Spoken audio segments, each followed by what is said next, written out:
Den anden ting, det kan både være piger og drenge, der tænker over det, og nogle gange der diskuterer under showet, måske specielt i det her nummer.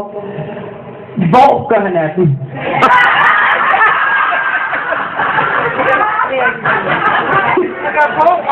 Vi tager lige med læsningen først, ikke? Bare for at starte i det små.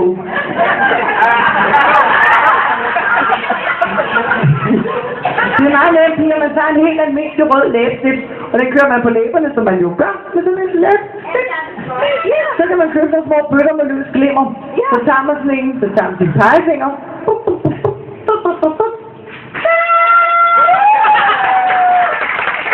Så ser man fuldstændig realistisk ud.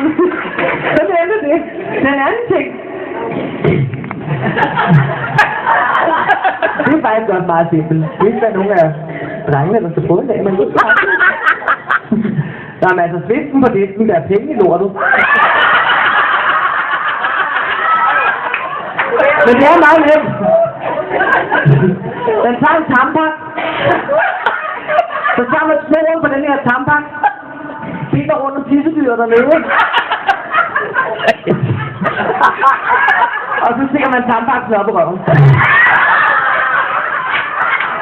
Kan du ikke om der lige for tissen? En skridt, det bliver en anelse kortere, men... Jamen altså, hallo, det er sgu da derfor, jeg er så god til at gå som Tina Søge. Hvordan hun gør det ved jeg ikke.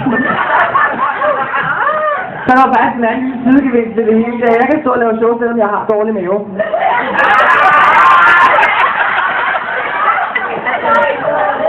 Min røv bliver bare bredere og bredere.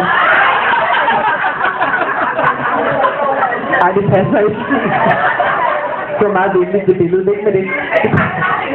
Det passer ikke. Heller ikke det med tampaksen. Bare roligt, drenge. Man bruger selvfølgelig gaffatape. Skulle der være nogen blandt publikum, så vil vi prøve en dag, så lige godt råd herfra. Husk at barbere bollerne først. Fordi ellers... Au. Det er en epilering fra helvede, det kan jeg godt love jer for.